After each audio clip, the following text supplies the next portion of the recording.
want to look at it. No, we don't want to look at it. I'm flying back there. We know that. But I want to talk about something else today. The wall of separation between church and state. That wall of separation is an American original. This is an American invention. Until then, no other country or a Christian nation at all. And most of the unique and original things in our Constitution are secular.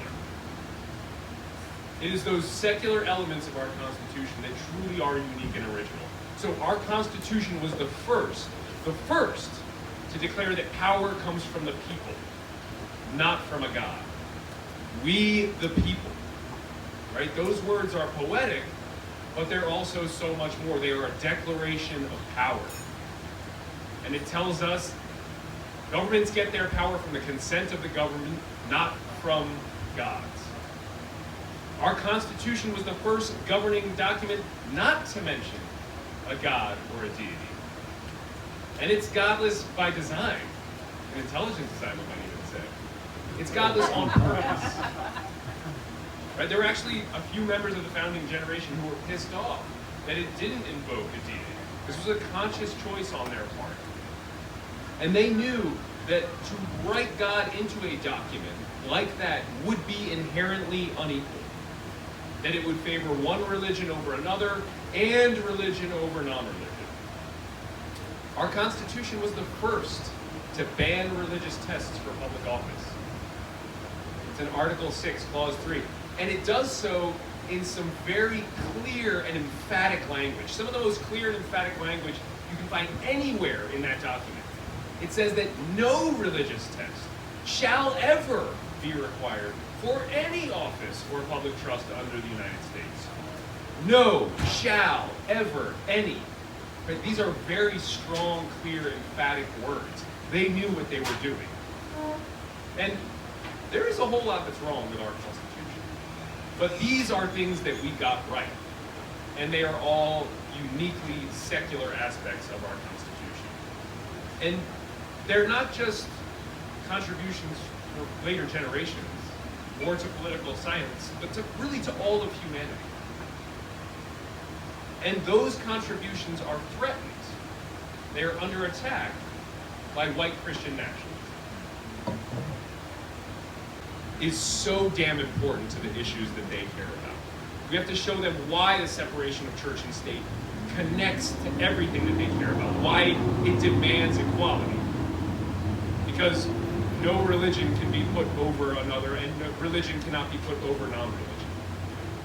Why the separation of church and state is a prerequisite in our democracy. Because shielding our shared laws from the influence of any one religion is what allows us to come together as equals to build that stronger democracy.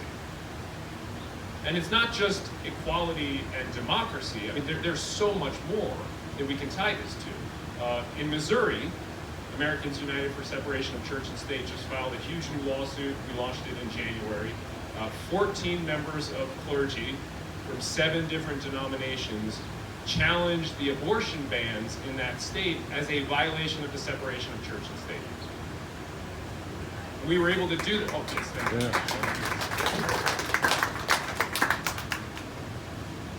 you. And we were able to do that because the legislators wrote into the law, Almighty God is the author of life. It says that in the statute itself. Not only did they say the quiet part out loud, they wrote it into their law.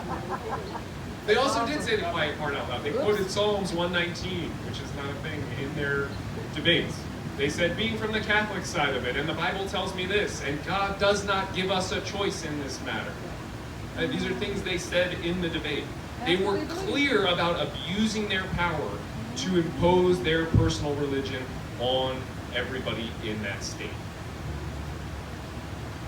And whatever issue you care about, or your progressive family or friends care about, limiting the power of religion in our government and ending that, we have to play the long game as well.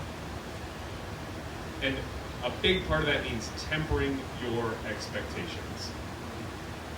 We are not going to win this overnight. It is absolutely not going to happen. As much as I want that silver bullet, it does not exist. There is no case that we can take. There is no legal theory that we will develop. There is no brilliant courtroom strategy that we can come up with that is going to fix this problem for us. I know, because I've come up with many brilliant courtroom strategies.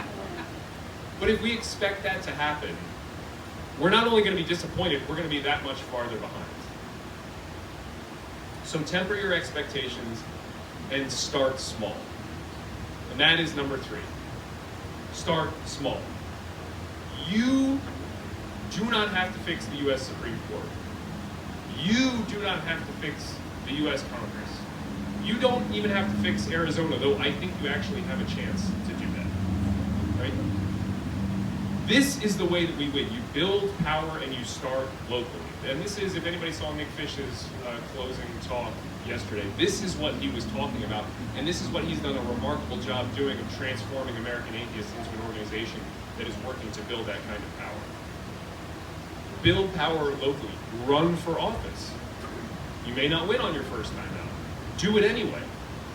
Find one of those many unopposed races out there. I don't remember what the number is. Something like 85% of the offices in the last election nationwide, people ran unopposed.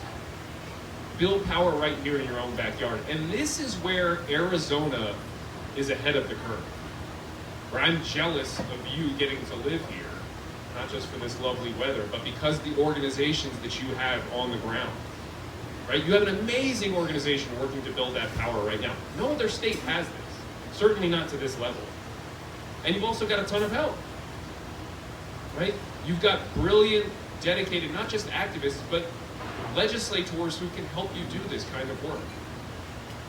People who are dedicated to that founding American principle, the separation of church and state.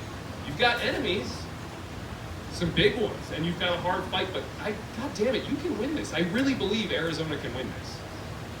And it's because they fight only for themselves. And where they are selfish, we are selfless. They want supremacy, we want equality. They want a Christian nation, we want freedom without favor and equality without exception. We will win because they fail to grasp this basic truth. America will never be a Christian nation. Because the moment it becomes a Christian nation, it will cease to be America.